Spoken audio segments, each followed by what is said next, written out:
আন্তর্জাতিক সীমান্তে বিএসএফের গুলিতে মৃত বাংলাদেশের যুবককে বাংলাদেশে ফেরত পাঠালো প্রশাসন।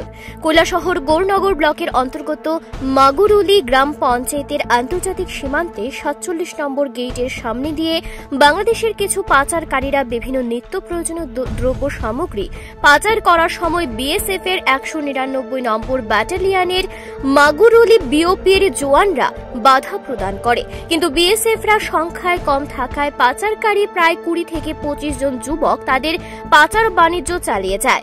একসময় বিএসএফ জওয়ান সংখ্যায় কম থাকায় তারা বিএসএফ এর দিকে এগিয়ে আসে এবং বিএসএফ কনস্টেবল মোহনলালকে বেধড়ক মারপিট করে এবং ধারালো অস্ত্র দিয়ে আঘাত করে।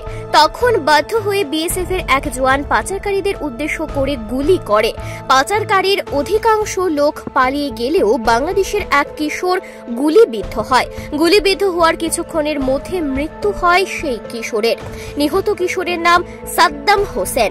সে বাংলাদেশের ১০ টেকি গ্রামের বাসিন্দা আচকির মিয়ার ছেলে বলে পুলিশের সূত্রে খবর। ভারত থেকে চিনি পাচার করে আনার চেষ্টা চালালে এই ঘটনা ঘটে। বাংলাদেশের কিশোরের মৃত্যুর ঘটনা দ্রুত প্রশাসনিক মাধ্যমে জানানো হয় বাংলাদেশের বিজিবিকে এবং একটি ফ্ল্যাগ মিটিং করা হয়। প্রায় ২ ঘণ্টা বৈঠকের পর সিদ্ধান্ত হয় যে মৃত কিশোর সাদ্দাম হোসেনকে ময়নাতদন্তের পর বাংলাদেশ বিজিবির হাতে তুলে দেবেন মহকুমা পুলিশ আধিকারিক এবং বিএসএফ।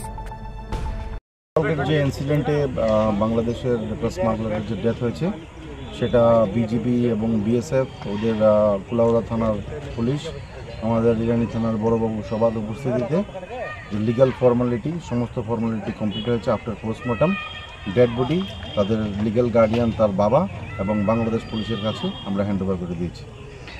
কি নাম ছিল যে মারা গেছে?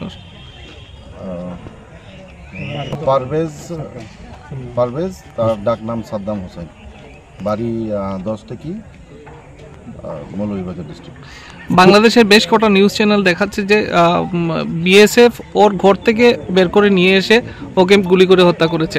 এই বিষয়ে কি বলবেন? আমরা এই ব্যাপারে গতকালকেও আপনাদেরকে বলেছি যে তারা আমাদের আইবিবি বর্ডার ক্রসিংয়ের ইনফিল্ট্রেশনের সময় ইলিগালি তারা ক্রসিংয়ের সময় ইনসিডেন্টটা হয়েছে। যে ঘটনাটা হয়েছে সেটা আমাদের ভারতের ভূখণ্ডের মধ্যে হয়েছে, বাংলাদেশ ভূখণ্ডে কোনো কিছু ঘটেনি। Bureau report, planet Tripura news.